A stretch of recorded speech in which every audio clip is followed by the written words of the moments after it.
복음을 설명할 수 있겠습니까? 여러분의 자녀들에게 믿으라는 강조와 믿으라는 말은 강하게 하고 때로는 매를 대서라도 믿으라는 말은 했겠으나 왜 믿어야 하는지를 설명해 본 적이 있습니까? 그리고 여러분의 그 설명에 대하여서 자녀가 인격적으로 찬성하든 반대하든 인격적으로 반응하는 것을 보았습니까? 이스라엘이 신앙 공동체로서 제대로 살도록 하기 위하여서 이 문제를 반드시 정리하고 이 문제를 잘 처리를 해야 되는 것을 모세의 입을 통해서 하나님께서 지금 가르치고 있습니다. 신앙생활은 강제가 아닙니다. 신앙은 강요되어진 것이나 설득에 대한 동의가 아닙니다. 신앙은 스스로 자기를 하나님 앞에 굴복시키는 것입니다. 이걸 위하여서 부모가 할 일은 믿으라라는 강요가 아니고 믿어야 될 내용과 그리고 그것을 왜 믿어야 하는가에 대하여서 생각하도록 만들어야 됩니다. 생각의 모티프를 제공해야 하고 그 생각을 하는 바른 길을 제시를 해야 됩니다. 논리가 필요합니다. 인내가 필요하며 대화가 필요합니다. 내 의지를 보여주는 열정이 또한 필요합니다. 그리고 무엇보다 중요한 것은 내 나름대로 그것이 내가 지금 네게 말하고 설명하고 있는 이것이 진리이며 옳은 것임을 생각해 볼 수 있는 설득력 있는 증거가 필요합니다. 아이러니하게도 오늘날 많은 교인들의 가정에서 그리고 교회 안에서 믿으라라고 말을 하나 믿으라 말하는 그 사람을 볼 때에 그 사람 자신도 지가 믿으라고 강조하고 있는 그것을 그 사람도 보니까 믿지 않고 있더라는 거죠. 믿으라고 말하는 그 사람, 믿으라고 말하는 교회가 자기가 믿으라고 말하는 그것을 스스로 믿지 않는 그런 이율배반적인 삶을 사는데 누가 그것이 진리라고 생각이나 해보겠습니까? 이스라엘이 하나님의 백성으로서 하나님이 약속한 것을 보게 되어지고 그것을 누리며 살려고 하면은 이것이 대단히 중요한 문제라고 하는 것을 하나님이 모세를 통하여 가르치고 있습니다. 그래서 어느 날이 되면은 네 자식이 네게 질문을 할 것이다. 이것이 무슨 뜻이냐? 다른 말로 하면 왜 믿어야 되느냐? 내가 이거 믿는 것이 무슨 의미가 있느냐? 아니면은 보다 긍정적으로는 더 알기를 원합니다. 이것을 꼭 믿어야 되는 것 같으면은 내가 그렇게 느끼기도 하는데 이 본질이 무엇인지, 신앙생활은 어떻게 하는 건지 더 알기를 원합니다. 아버지 내게 가르쳐 주십시오. 질문을 할 것이라고 합니다. 20절에 보니 아들이 질문을 합니다. 여호와께서 명령하신 정거와 규례와 법도가 무슨 뜻이냐 하거든. 이것의 의미를 모를 때는 정거, 규례, 법도는 전통입니다. 전통은 의미를 전달하기 위하여서 갖추어진 형식입니다. 그래서 이 전통이 형식을 통해서 우리에게 전달하고자 하는 의미와 본질이 빠져버리게 될 때 그게 전통주의가 되어버립니다. 어떤 의미에서 이 아들이 지금 아버지에게 이 질문을 하는 것은 우리가 한 세 가지 경우로 볼 수가 있을 거예요. 먼저 좀 정리를 해보면 지금 질문하는 시점이 언제죠? 24절에 보면 오늘이라는 그 시점입니다. 오늘이라는 이 시점에서 무언가 이 아들이 나름대로의 느낌이 있던 생각이 있던 정리된 자기 의견이 있어서 아버지에게 지금 듣기 위하여 이 질문을 하는 것입니다. 질문하는 뉘앙스를 짐작해 볼 때 한 세 가지를 볼 수가 있습니다.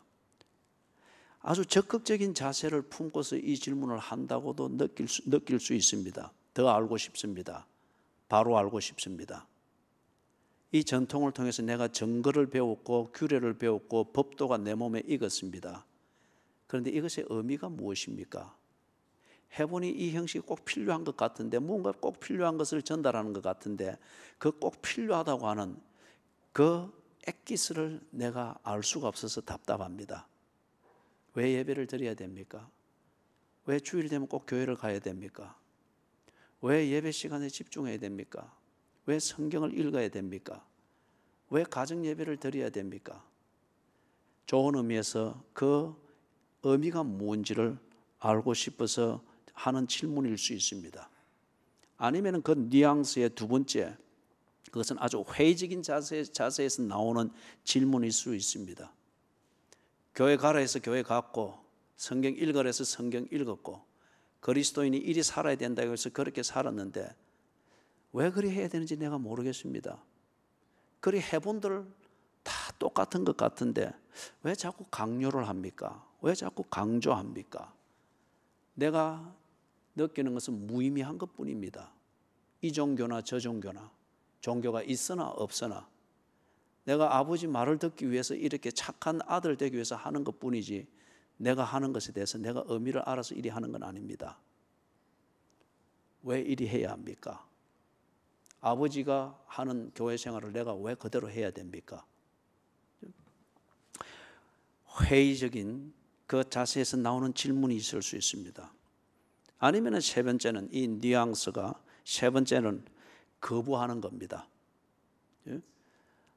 아버지 앞에 대놓고 인간적인 그런 면에서 거부하기는 그렇고, 그렇게 해서 아버지가 강조하고 가르치고자 하는 이것에 대하여서 내 의견이 그렇지 않고 내 입장이 그렇지 않다고 하는 것을 분명히 밝힙니다.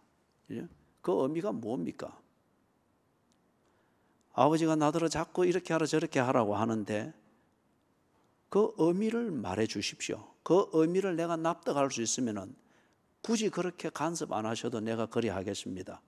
내가 볼 때는 아무 의미가 없는 것인데 왜 이렇게 하십니까? 거부하는 이런 분위기를 풍깁니다.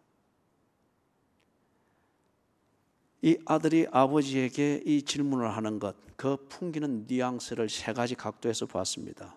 그 엑기스를, 본질을 알고 싶어서 적극적인 자세입니다. 해본들 아버지에게 착한 아들이라는 소리 듣고 아버지 마음을 편하게 해주는 것뿐이지 이것이 내가 의미를 못 느낍니다. 회의적인 자세입니다. 세 번째, 적극적으로 거부하는 자세입니다. 왜 이걸 내게 강요합니까? 내가 아무 의미를 모르겠는데 아버지 좋아한다고 내까지 좋아하는 법이 있습니까? 기독교가 뭡니까? 거부를 위한 질문입니다. 왜 이런 질문을 하게 될까요? 이 뉘앙스 세 가지가 그 이유를 같이 암시를 하고 있습니다. 만약에 더 알고 싶은 이 의도를 가지고서 하는 질문일 것 같으면 이 아들은 24절에 말하는 오늘이라는 이 시점의 삶을, 현재의 삶을 긍정적으로 보고 있습니다. 뭔가 거기서 긍정적이고 의미 있는 것을 느끼고 있습니다.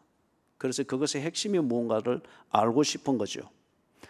아니면 회의적인 자세에서 나오는 이 질문일 것 같으면 이 아들은 이 시점인 오늘이라고 하는 이 시간, 오늘이라고 하는 이 삶에 대해서 식상해 있습니다. 형식은 있지만은 그러나 의미는 없습니다. 꼭 이 시대의 많은 젊은이들이 그렇게 사는 것 같고, 그리고 교회 안에 예수를 믿는 가정에 자녀들의 어떤 정서나 태도를 말해주는 것과 같습니다. 집사인 부모에게는 착한 아들입니다. 그러나 그의 심정에는 아무런 의미가 없습니다. 교회에 앉아 있어도 그냥 몸에 배어 있는 대로 그 집 아들, 착한 아들이라는 이 소리와 그 부모에게 명예에 손상을 입히지 않기 위해서 자세와 처신과 매너는 딱 세련이 되어 있습니다. 그러나 그 속에서는 아무 의미가 없습니다. 껍데기는 있는데 아무 내용이 없습니다. 세 번째일 경우에 거부, 오늘이라고 하는 이 삶에 대해서 부정적입니다. 그리고 이 오늘이라고 하는 자기 현재 삶에 대해서 분노가 있습니다. 거기서 어떤 저항이 있습니다. 이렇게 되어진 이 모든 것이 아버지가 내게 가르치는 기독교, 교회 생활, 어떤 그런 식의, 그리고 하나님의 영광을 위하여 뜻도 알 수 없는 그런 소리로 강요하고 뭔가 틀을 만들어가는 이것에 대해서 다 책임을 전가합니다. 이 오늘이라는 것은 시간에 대하여서 자기의 삶에 대해서 지극히 부정적이고 분노가 있을 때 분명히 이 질문을 할 것입니다. 예수를 믿는 게 무슨 의미가 있습니까? 21절 이하에서 아버지가 대답을 합니다. 아버지의 대답이 21절에서부터 24절까지 내어지는 이 내용을 볼 때 두 가지 차원에서 이 대답을 해줍니다. 한 차원은 역사적 정언을 합니다. 그리고 이 역사적 정언에 근거해서 그 의미가 무엇인가를 설명을 해주는 것이 24절 하반절에 정리가 되어 있습니다. 두 가지 차원에서 정언을 합니다. 역사적 정언입니다. 여기 앞에서 20절에서 말했던 증거와 규례와 법도, 이게 삶에 어떤 의미가 있는가 하는 것을 역사적 정언을 통하여서 설명하고, 그 다음에 그 역사적인 내용이 어떤 의미를 가지고 있는가, 그 substance, 그 실체가 무엇인가에 대해서 24절 하반절에서 설명하는 것을 통해서 아들에게 이 대답을 합니다. 오늘 이것이 교회를 향한 이 세대의 질문에 대해서 교회가 대답하는 그 태도가 되어야 되겠고 내용이 되어야 되겠으며, 가정에서 자녀들에게 우리가 다음 주일부터 보게 되겠지만은 1절에서부터 쭉 말하는 네 자녀들에게 부지런히 가르치라고 하는 이 가르침의 내용이 이렇게 되어야 된다고 하는 것을 우리에게 말해줍니다. 자, 그 내용을 조금씩 살펴보십시다. 21절에서부터 24절 상반절까지 나오는 역사적 정언입니다. 내용을 보니까 이 아버지는 역사를 분명히 알고 있습니다. 그리고 이 역사에 대해서 분명히 나름대로 자기의 관점에서 정리된 바가 있고 그 의미를 정리를 하고 있습니다. 먼저 보니까 옛적에 애굽에서 바로의 종이 되었던 이 사실을 알고 있고 인정하고 있습니다. 역사는 사실을 왜곡해버리면 그것은 이미 역사가 아닙니다. 의미를 알기 위해서는 역사적 사실에 대하여 정직해야 하고 그것을 인정하는 용감함이 있어야 합니다. 그럴 때에 그 역사적 사실이 오늘 우리에게 주는 의미를 바로 이해할 수가 있기 때문입니다. 이 아버지가 자기들의 조상들이 옛적에 애굽에서 바로의 종이 되었던 이 사실을 분명히 알고 인정하고 있습니다. 그 다음에 여호와께서 권능의 손으로 그들을 도우신 것을 분명히 알고 이것을 또한 정언을 합니다. 어떻게 권능의 손으로 그들을 도우셨는가 하는 것을 22절, 23절에서 보다 구체적으로 이 얘기를 해주고 있습니다. 그 여호와께서 권능의 손으로 도왔다는 그 권능의 손, 그 내용이 무엇이었던가를 정언을 하는데 우리의 목전에서 크고 두려운 이적과 기사를 애굽과 바로와 그의 온 집에 베푸셨다고 합니다. 바로와 그의 온 집이라고 하는 것은 애굽의 족속들을 말합니다. 애굽의 백성들 전체를 두고서 바로의 집이다, 그렇게 지금 표현을 하고 있습니다. 여호와께서 무슨 일을 하셨는가, 어떻게 하셨는가 분명히 알고 있습니다. 그리고 그것에 대하여서 가감 없이 그대로 정언을 하고 있습니다. 예를 들면은 오늘 현대의 이 예수를 믿는다는 부모들이 자녀들에게 너를 위해서 기도했다고 하는 이런 말을 표현하는 것을 아주 부끄러워하고 주저합니다. 성경이 그렇게 했다고 하는 것에 대하여서 단언하고 정언하는 것, 꾸며내는 이 얘기가 아니라 그게 사실일 것 같으면은, 그리고 내 삶에 있었고 내 어머니 세대에, 내 할아버지 세대에 목도된 바고 경험이 되어진 바일 것 같으면 그것을 정언하는 데 있어서 오늘 자녀들의 세대에서 그러한 얘기들을 신화적인 얘기고 꾸미는 얘기로 비아냥거린다는 이런 것에 대한 두려움과 미리 계산하는 것 때문에 그런 정언하는 것을 부끄럽게 여깁니다.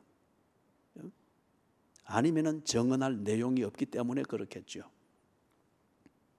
이 아버지가 아들에게 정언을 하는데 그 두 번째 내용이 여호와께서 권능의 손으로 우리를 도우셨다고 하는 것에 분명하게 정언을 합니다. 세 번째 요소는 우리를 애굽에서 인도하여 내셨다. 인도하여 내셨다고 하는 이 내용에 대해서 보다 구체적으로 정언을 하는 게 우리 조상들에게 맹세하신 땅을 우리에게 주어 들어가게 하시려고 우리를 거기서 인도하여 내셨다.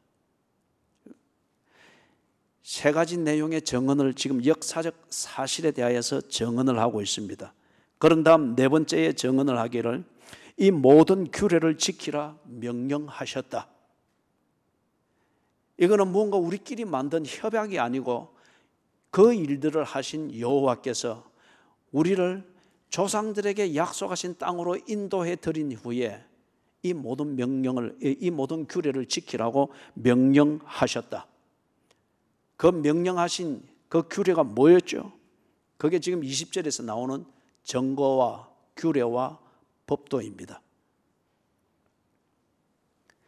이게 지금 이 질문을 하고 있는 아들 세대에 설득력 있게 들릴까요? 현장감 있게 들릴까요? 그리고 이 아들 세대에 통하는 그런 얘기로서, 그런 감각으로서 알아들을 수 있는 정언으로 들릴까요? 그러나 지금 중요한 것은 아들이 기다리는, 아들이 좋아하고 아들의 선호도에 맞는 얘기를 만들고자 하는 게 아닙니다. 아버지가 분명히 본 사실이고 경험한 사실입니다. 그래서 이것을 정언하는 겁니다. 정언은 그 사람에게 문화적 기호도에 있어서 선호도를 가지느냐 못 가느냐 그런 문제가 아니죠. 정언은 사실에 근거해야 합니다. 그리고 정언은 사실을 전달해야 합니다. 그리고 그것이 어떤 의미가 있고 오늘이라는 이 시간에 어떤 가치가 있고 의미가 있는가는 정언을 하는 사람의 의지로 만들어내야 됩니다. 하나님이 이런 일을 하셨다. 우리가 참 어려운 시절이었고 부끄러운 시절이었다. 하나님이 이리 하셨다. 그리고 그 하나님이 우리에게 정거와 규례와 법도를 지키라고 명령하셨다. 아버지의 역사적 정언입니다. 그런 다음에 두 번째 차원에서 24절 하반절에서 그 의미가 무엇인가를 설명을 합니다. 첫 번째는 보니까 우리 하나님 여호와라는 이 고백을 자연스럽게 하며 강조해서 서두에 꺼냅니다. 우리 하나님 여호와, 이게 무슨 말일까요? 하나님 외에는 다른 신이 없다는 고백입니다. 하나님 외에는 다른 신이 없다. 이 말은 하나님과 우리와의 관계를 이 아들 앞에서 분명히 단언을 합니다. 바알도 아니고 아세라도 아니고, 가나안 땅에서 세속적 관점에서 볼 때 가나안 땅에서 부귀영화 출세를 만들고 안전과 평화를 만들고 번영을 만드는 그들의 세속적 관점에서 가지는 그 노하우는 뭐죠? 바알적 사고방식이고 바알적 가치관입니다. 이 땅에서 그러한 가치관과 그것이 만들어내는 문화가 지배하고 있는 이 가나안 땅에서 어쩌면 그 문화와 가치관의 영향을 받아서 혼돈을 일으키고 있는 이 아들이 의미가 무엇입니까? 물었을 때에 이 아버지의 대답이 바알의 가치관에 길들여져서는 안 된다. 하나님 여호와라 일컫는 하나님 외에 우리가 섬길 신이 없느니라. 하나님과 이 가정의 관계를 분명히 선언을 합니다. 우리 하나님 여호와다. 그리고 이 역사적 사실에 근거해 볼 때 그 의미가 무엇인가 두 번째로 말할 때는 여호와를 경외하기 위함이다. 잘 먹고 잘 살아라는 것이 아니고 15년 더 살기 위해서 뭔가 하나님을 찾고 종교 행위를 하는 어떤 이런 것 하자고 하나님이 그런 기적을 베푸고 역사적 사실들을 만들어 간 것이 아니라 우리를 경외하도록 하기 위함이다. 누구를 경외하기 위함입니까? 여호와입니다. 돈 얻어내기 위해서 종교적 치성을 드리는 것이 아니라 그분을 경외하기 위함이라고 합니다. 경외한다고 하는 이것의 근본적인 속성이 뭐죠? 여호와와 교제하는 겁니다. 첫 번째 이야기했던 건 우리 하나님 여호와라는 이 고백에서 하나님과의 관계를 분명히 정리를 하고 이 관계 위에서 여호와와 인격적 교제를 나누는 이것을 그 의미로서 정리를 하고 있습니다. 여호와와 관계를 가지며 그분과 인격적 교제를 나누는 그 차원에서 만들어지는 게 뭐예요? 예배입니다. 예배라는 이 행위는 하나님과의 관계 그리고 그분과의 인격적 교제 이 토대 위에서 그 교제의 표현의 한 방식이 예배입니다. 앞에 이 두 가지가 전제가 되지 않는 것 같으면 우리가 드리는 이 예배도 우리의 필요를 얻어내기 위해서 종교적 치성을 쌓는 것에 지나지 않습니다. 그렇기 때문에 이거는 형편대로 하게 되는 거죠. 바쁘면 안 되는 것이고 내 감정 안 좋으면 그거 필요가 없는 것이고 다 그렇게 돼버리는 것이죠. 그러나 우리 하나님 여호와 하나님과 나와의 이 인격적인 관계에 근거해서 그렇기 때문에 하나님과 내가 인격적인 교제를 나누는 이것이 있을 때에 그 인격적 교제를 나누는 한 표현이 예배가 되는 겁니다. 그렇기 때문에 내 기분이 나빠도 예배는 집중을 해야 되는 거죠. 내가 바쁘다는 일이 바알적 가치관에서 생기더라도 하나님과의 관계라는 이 가치관 중심에서 볼 때 그것이 우선순위를 차지해서는 안 되는 부분이죠. 유혹일 뿐입니다. 우리 하나님 여호와를 경외하도록 하기 위하여서다. 그리고 그렇게 해서 어떻게 하겠다는 거죠? 그 의미를 세 번째 요소에서 말하는 게 항상 복을 누리게 하기 위하심이라고 합니다. 여러분들께서 이 부분에 대해서 원어로 된 히브리어로 보기는 어려울 것입니다. 그러나 그것을 번역해 놓은 다른 영어 번역들도 보시고 다른 번역들을 보십시오. 그렇게 할 때에 우리 번역으로 되어 있을 때 우리가 가지고 있는 복에 대한 선입관, 복에 대한 우리의 철학 이것으로 이것을 아전 인수를 하기 쉬운 그런 번역입니다. 항상 복을 누리게 하기 위하심이라. 없던 돈이 생기고 없던 건강이 생기고 게을러 터진 데서 내가 당연히 가지게 될 그 질병과 만성적인 성인병들 어떤 이런 것들이 그냥 치성만 들이면 덜컥덜컥 낫게 되고 오래 살게 되어지고 가난을 불러들이는 습관과 사고방식으로 사는 비겁함과 옹졸함의 가정인데 그런데 그리 살아도 부자가 되어지고 뭐 투자하는 대로 뭔가 황제 주식이 되어지고 이런 것을 말하는 게 아니라는 거죠. 기독교는 그런 유치한 종교가 아닙니다. 기독교는 도둑놈을 성인으로 키워주고 여전히 도둑질하며 살도록 만들어주는 그러한 면죄부가 아니에요. 항상 복을 누리게 하기 위하심이라. 하나님 보기에 좋도록 살게 하겠다는 거죠. 의미 있고 그리고 하나님 보시기에 좋고 이 사회에 덕을 끼치는 절대적 의미에서 덕을 끼치는 그런 좋은 삶을 살 수 있도록 의미 있는 삶을 살 수 있도록 만든다는 겁니다. 사랑하는 여러분, 진실로 하나님과 올바른 관계를 가지고 그 관계에 근거해서 하나님과 인격적 교제를 나누는 그 성도가 세상이나 교회나 하나님 앞에서 위선을 떨며 사는 법이 없습니다. 그것을 말하는 것이 야고보서의 기본 주제입니다. 하나님을 믿는다고 하면서 어떻게 행함이 없느냐, 그걸 말하는 게 야고보서의 주제지 않습니까? 하나님이 거기 있는 것을 알고 벌받지 않기 위하여서 뭐 좀 하는 척하고 조신하는 것은 귀신이 더 잘한다는 거예요. 귀신은 절대 진심이 없는 그런 존재입니다.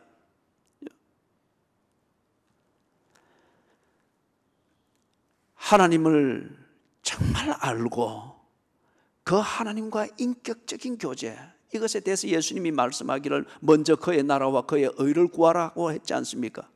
우선순위가 언제나 그 관계를 존중하는 거기에 집중이 되어 있는 사람이 거짓말하며 사는 사람이 없습니다.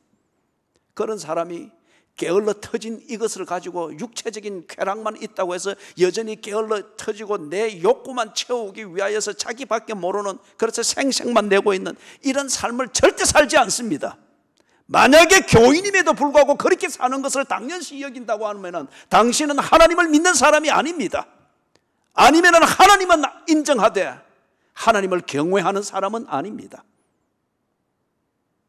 그렇기 때문에 여기서 그 의미를 말하는 세 번째 요소, 항상 복을 누리게 하기 위함이라. 이거는 돈의 문제가 아니에요. 부귀영화 출세 영달의 문제가 아닙니다. 사랑하는 젊은이들이여, 여러분이 목전에 두고 있는 중요한 자격 시험이든지 중요한 뭔가 시험을 앞두고 있으면서 그걸 위하여서 안 하던 기도를 하면서 40일 작정 기도를 시작, 그런 식으로 하지 마라 이거죠. 그거는 신앙이 아니에요. 여러분이 성실히 공부했으면 성실한 만큼 결과를 얻을 겁니다.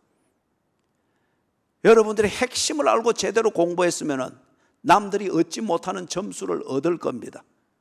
그 성실과 목적에 집중할 수 있도록 하나님을 배우고 그 하나님과 교제하는 것을 통해서 하나님이 내게 대해서 신실함과 성실함으로 대하는 이것을 그 교제를 통해서 배우는 겁니다.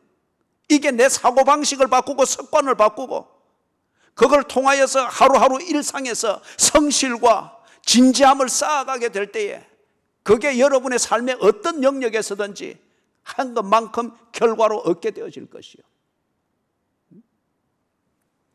항상 복을 누리게 하기 위함이라. 예수 믿어서 게으름에도 불구하고 유유자적하게 산다, 이런 종류의 복으로 여러분이 이해를 해서는 안 됩니다. 하나님 보시기에 좋고 사람에게 덕을 끼치며 이 사회에서 내가 해야 될 역할을 알고 그 역할에 집중하는 소신 있는 삶을 살게 되는, 이게 복입니다. 의미 있고 목적을 알고 그리고 그 목적에 집중하여 내가 살아가는 목적에 집중하면 할수록 풍파는 더 일어나게 되어 있습니다. 달리지 않는 배에는 파도의 저항을 받을 필요가 없어요. 배가 속도를 내면 낼수록 조와 저항이라고 하는 것, 배 스스로 가르는 물결에 의해서 저항을 받게 되는 것이죠. 목적에 집중할 때에 그 목적을 이루어가는 과정에서 얻는, 목적에 집중하여 그것에 헌신하고 있는 자만이 아는 그 평화, 그 보람, 그러한 그 쾌감, 이게 여기서 말하는 복입니다. 이런 복의 근원이 뭐죠? 첫 번째 의미, 두 번째 의미, 하나님과의 관계, 그 관계에 근간 하나님과의 인격적인 교제, 이것이 될 때에 그런 삶에 적합한 내 체질과 사고방식과 습관과 환경을 다스리고 환경을 변화시켜가는 이런 주도적인 삶, 창의적인 삶을 용감하게 살게 된다는 거죠. 그 의미를 해석하는데 네 번째가 무엇인가? 우리를 오늘과 같이 살게 하려 하심이니라. 분명히 이 아버지의 눈에서 볼 때에 그들이 살고 있는 오늘은 뭔가 의미가 있습니다. 하나님과의 관계를 맺음에 있어서, 그리고 그 관계에 근거해서 인격적 교제를 나눔에 있어서, 그리고 하나님 보기에 좋고 사람들에게 덕을 끼치고 진정 내 영혼의 평화와 충족감을 느끼도록 만드는 이 삶을 추구할 수 있는 그 무언가가 지금 우리를 오늘과 같이 살게 하리니 이 오늘이라는 시간에 있다는 겁니다. 두 가지 차원에서 아버지가 대답을 했습니다. 역사적 정언을 하는 것을 통하여서, 그리고 그 역사적 사실들이 우리에게 어떤 의미가 있는가를 설명해 주는 것을 통하여서 아들의 질문에 대해서, 예수 믿는 게 무슨 의미가 있습니까? 성경 읽는 게 무슨 의미가 있습니까? 교회 다니는 게 무슨 의미가 있습니까? 그것에 대해서 설명을 했습니다. 그런 다음에 25절에서 아버지가 분명하게 말씀을 합니다. 우리가 그 명령하신 대로 이 모든 명령을 우리 하나님 여호와 앞에서 삼가 지키면 그것이 곧 우리의 의로움이니라 할지니라.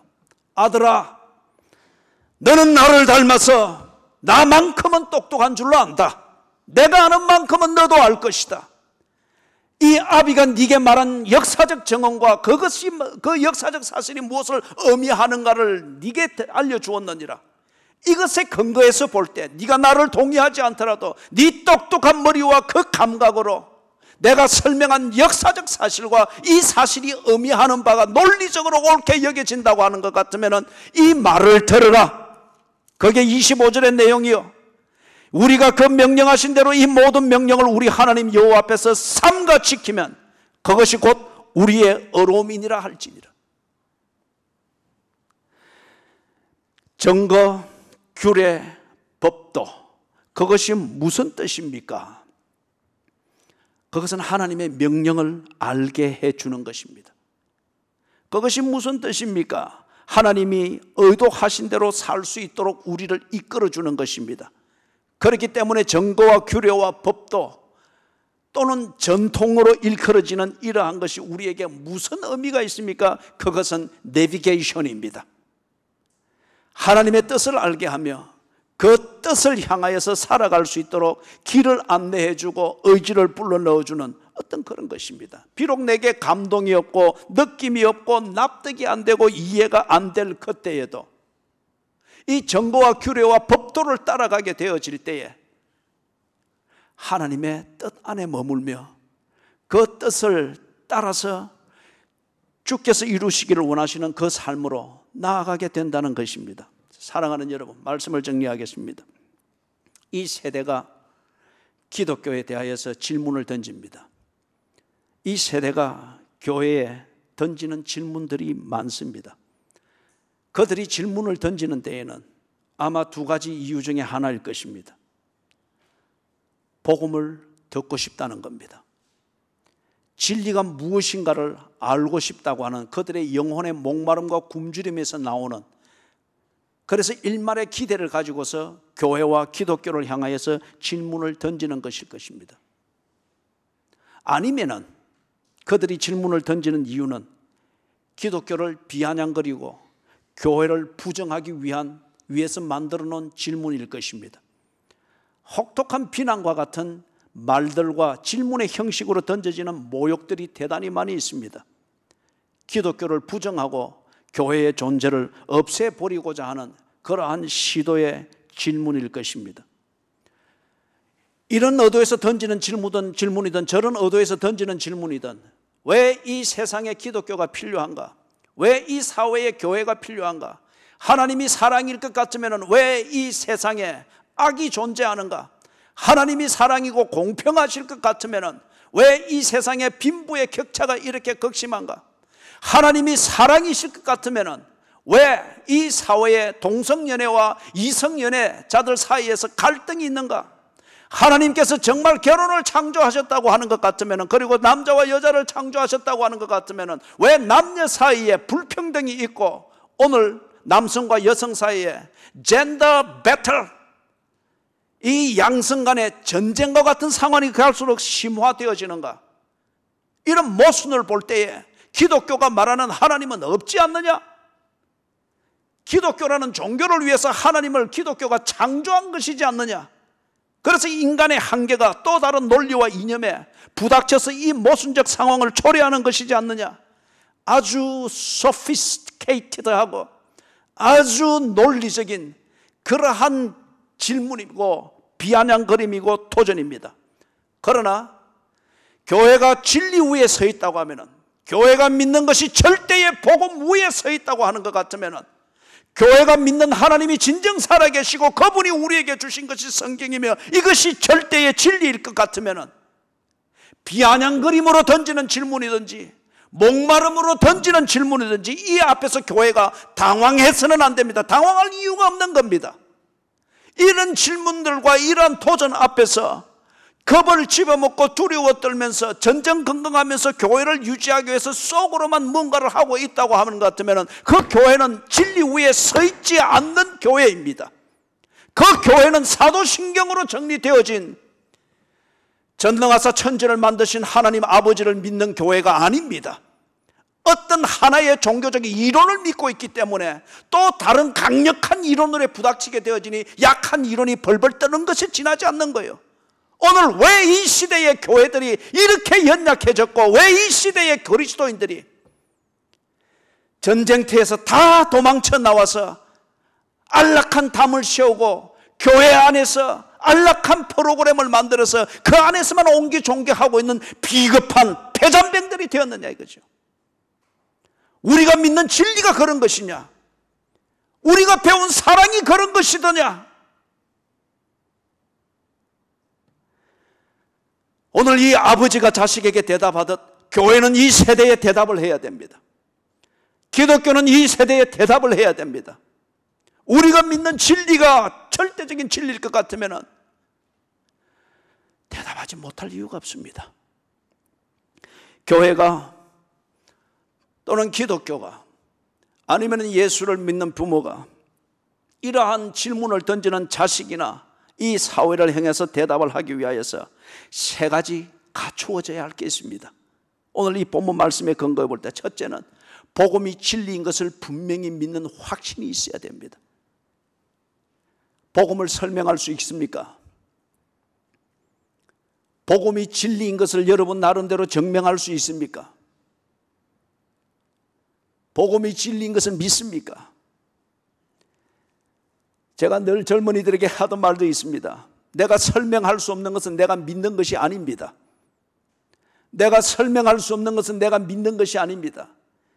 이때의 이 설명은 굳이 논리의 어떤 부유물로서만 말이 되어지는 게 아니죠. 예수님께서 이 복음을 설명하기 위하여서 이것이 진리인 것을 설명하기 위해서 예수님께서는 어떤 설명을 했습니까? 논리로 설명했습니다. 설교했습니다. 꾸짖었습니다. 기적으로 보게 했습니다. 그리고 함께 살면서 보여주었습니다. 그래도 되지 아니할 때에 예수께서는 당신이 말한 대로 죽으셨습니다.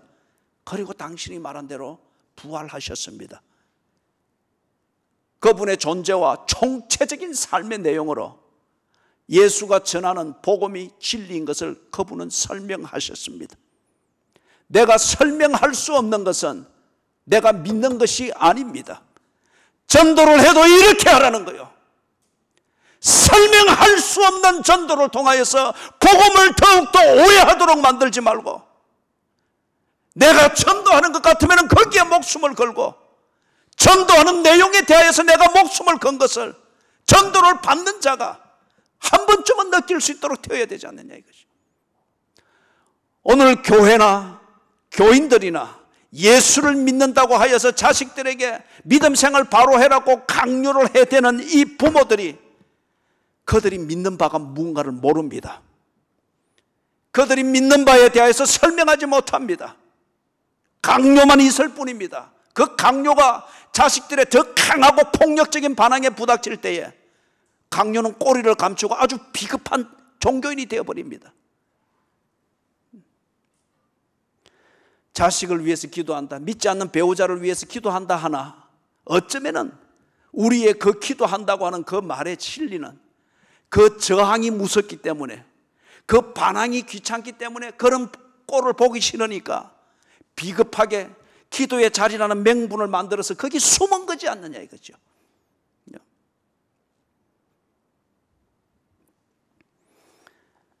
이 질문에 대하여 교회가 대답하기 위하여 그리스도인들이 대답하기 위하여 먼저 갖춰야 될 것, 복음이 진리라고 하는 것에 대하여 확신이 있어야 됩니다. 이것은 자기 강박관념이나 자기 자신에 대한 강요의 문제가 아니라 깨달아야 합니다. 그리고 준비가 되어야 됩니다. 이 확신을 가지고 바울은 죽음도 의미 있게 받아들였습니다. 이 확신을 가지고 주기철 목사님이 투옥되는 것을 기꺼이 의미 있게 받아들였습니다. 이 확신을 가지고 항상돈 목사님이 일제시대 때에 그 감옥살이를 하는 것에 대하여서 의미 있게 받아들였습니다. 확신이 그를 움직였습니다. 준비되어야 될 것 두 번째 요소가 있습니다. 기독교적 관점에서 역사를 이해해야 합니다. 대단히 중요한 문제입니다. 아들의 질문에 대해서 이 아버지가 대답할 때에 기독교적 관점, 여호와께서 일하신다는 그 관점, 여호와께서 하신 약속의 관점에서 그들의 선조로부터 자기 당대에 이르기까지 흘러온 이 역사를 그 관점에서 분명하게 이해를 하고 있고 분명하게 해석하고 있고 정리를 할 수 있었습니다. 그렇기 때문에 그 역사적 사실이 오늘 우리에게 어떤 의미가 있는가 하는 것을 해석하여 아들에게 그 해석을 전달해 줄 수 있었습니다. 사랑하는 여러분이요, 이 땅의 역사를 여러분들 우리가 다시금 살피면서 기독교적 관점에서 이 역사의 의미를 분명히 새기고 정리를 해 두어야 됩니다. 정상도도 상고사의 중요성을 말하면서 식민사관이 있더니 저더니 하면서 정상도 포교 활동을 아주 그렇게 기술적으로 하려고들 그렇게 하고 있습니다. 무슨 식민사관이 어떠니 건국사관이 어떠니 민족사관이 어떠니라고 하면서 이 나라가 하나의 팩트를 가지고 흘러왔으나 이것에 대해서 의미를 해석하는 역사에 대한 해석의 관점은 너무도 다양하게 찢어져 있으나 그러나 문제는 왜 기독교에서 이 나라의 근대사에 대하여서 분명하게 말하고 그 근대사에 대한 기독교적 관점에서 이 나라의 역사에서 없어서는 안 될 기독교의 가치와 교회의 역할들에서 왜 말을 못하느냐 이거죠. 왜 기독 지성인들이 이런 역사를 해석하는 세속의 관점 중 하나로 흘러 들어가서 거기에 그냥 몸담고 있느냐 이거죠. 젊은이들이요, 언더우드 선교사가 조선 땅에 발을 들여놓고 드렸던 그 처음의 기도문을 여러분이 인터넷 그 포털 사이트에서 쉽게 찾을 수 있을 겁니다. 읽고 또 읽으십시오. 그리고 그 기도하는 언더우드의 그 모습을 상상하십시오. 조선 남자들의 속을 알 수가 없습니다. 가마를 타고 지나가는 저 여인을, 저 얼굴은 내가 평생에 한 번이라도 볼 수 있을까 두렵습니다. 온 조선 땅이 깜깜한 것뿐입니다.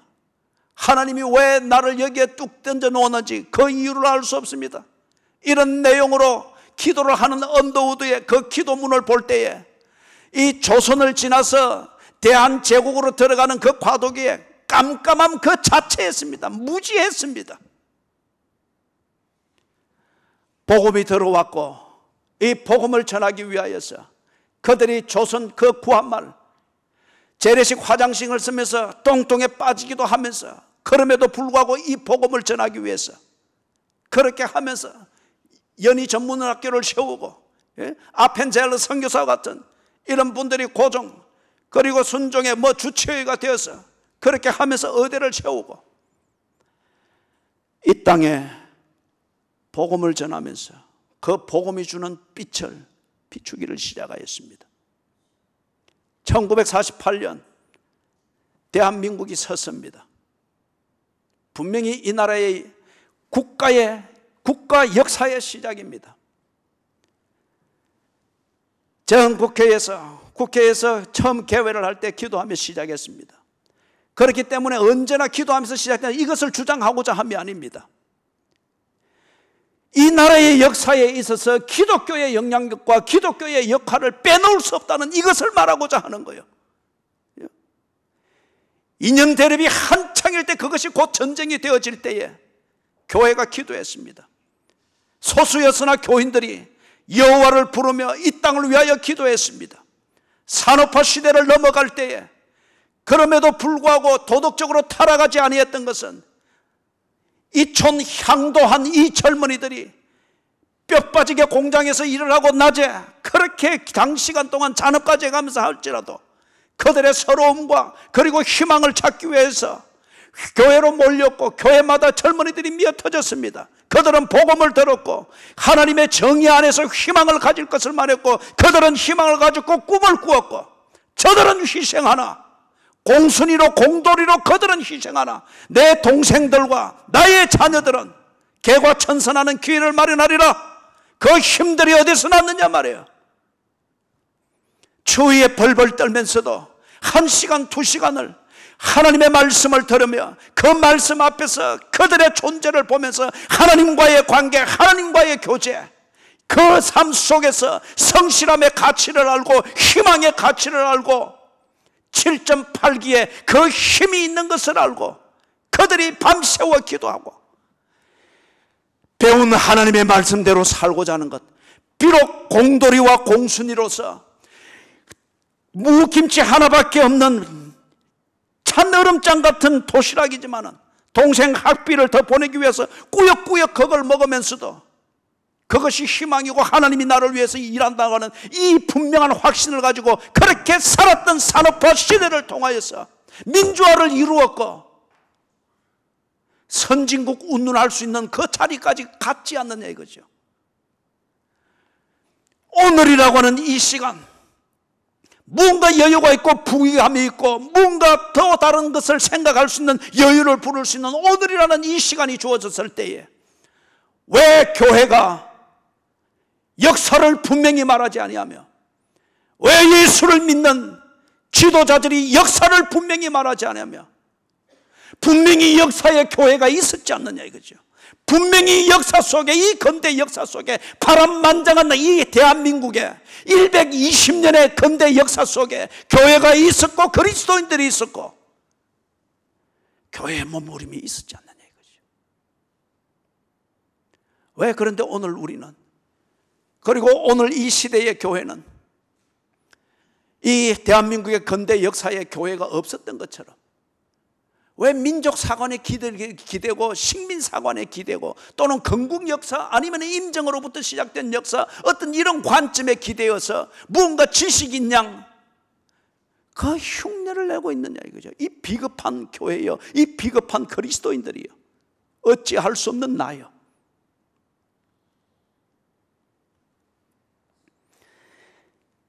기독교적 관점에서 가정이면 가정, 교회면 교회, 국가면 국가, 내가 속해 있는 소사이어티면 사회면 사회, 그 역사를, 사실과 의미를 분명히 이해하고 있어야 합니다. 갖춰야 될 세 번째, 이 질문에 대해서 대답하기 위해서 먼저 갖춰야 될 세 번째 요소는 오늘이라고 하는 이 삶의 가치와 의미를 이해하고 있어야 됩니다. 오늘이라고 하는 이 삶, 오늘 우리가 살고 있는 이 시대, 오늘 우리가 살고 있는 이 사회, 내가 보내고 있는 이 현재의 삶의 가치와 의미를 이해하고 있어야 됩니다. 여러분은 이 국가의 현실을 경제적 관점에서 이해를 합니까? 정치적 관점에서 그 가치를 판단합니까? 정치적으로 혼돈이 되었다, 아니면 정치적으로 통일이 눈앞에 다가오는 것과 같은 이러한 장밋빛을 보기 때문에 좋고, 아니면 그것에 대해서 반대 입장에 서 있다면 불안을 느낍니까? 그것이 전부입니까? 경제적 관점에서 볼 때에 세계 경제대국 10위 아니면 12위에 들어간다고 하는 이것이 자부심을 줍니까? 아니면 지금 경제적으로 상당히 위기를 겪고 있기 때문에 그래서 불안하고 이제 소망이 없는 것 같고 이민을 가기 위해서 국경 밖을 기웃거립니까? 경제적 관점, 이것으로서 오늘의 삶을 평가하는 것이 여러분의 전부입니까? 부동산 시세를 나름대로 읽는 그 관점을 가지고서 교회가 이렇게 해야 되느니 저렇게 해야 되느니 그것이 여러분의 전부입니까? 부끄러운 초치입니다. 오늘이라는 이 시간, 오늘 내가 살고 있는 이 시간의 의미와 가치를 신학적 관점에서는 보지 못합니까? 성경적 관점에서는 보지를 못합니까? 기독교적 관점에서는 보지를 못합니까? 사랑하는 여러분이요, 오늘 우리가 살고 있는 이 당대만큼 신앙의 자유를 누릴 수 있는 때가 언제 있었던가? 오늘 우리가 살고 있는 이 시간만큼 나눔과 선교를 위하여서 고민하고 몸부림치고 활동할 수 있는 이 자유를 누릴 수 있었던 때가 언제 있었던가? 숫자적으로 치면은 미국 다음으로 우리나라의 교회가 선교사를 많이 파송을 하며 선교 현장을 관리를 하고 있습니다. 이렇게 풍성하게 선교하며 이 일들을 위해서 우리가 고민하며 이것에 대해서 목마름과 굶주림을 가지고 무언가를 하나 더 해보기 위해서 추진하고 애쓰던 이 보람된 삶을 살 수 있었던 오늘과 같은 시간이 언제 있었던가? 오늘 젊은이들, 예수를 믿는 젊은이들 중에 그래도 기독교적 가치관을 가지고서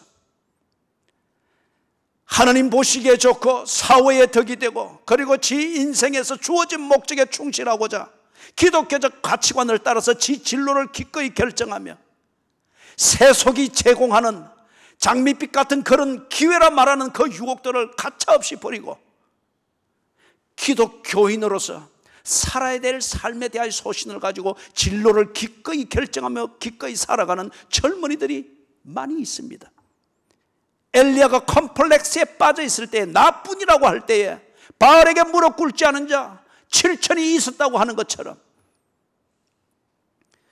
오늘 세속은 교회에 대하여, 기독교에 대하여 그런 모욕적이고 비아냥거림의 질문을 던지고, 그 질문 앞에서 교회들이나 그리스도인들이나 말하는 사람들조차도 그게 그런 것이라 하여서 그것을 옹호하며 스스로는 부끄럽게 여기면서 아무 말도 못한 채 그렇게 엄지를 찾아 숨으더나, 잊지 말 것은 기독교적 가치관을 따라서 바알에게 무릎 꿇지 않은 자 7천처럼 오늘 하나님의 영광을 위하여 하나님과의 관계, 그 관계에 건강한 하나님과의 인격적 교제에 있어서 부끄럽지 않기 위하여서 기꺼이 자신의 진로를 결정하고 그렇게 이름도 없이 빛도 없이 살아가는 유능한 젊은이들이 얼마나 많은지 모릅니다.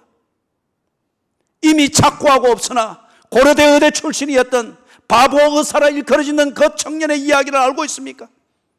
젊은이들은 그걸 읽어야 됩니다. 부모들이 그걸 읽어야 됩니다.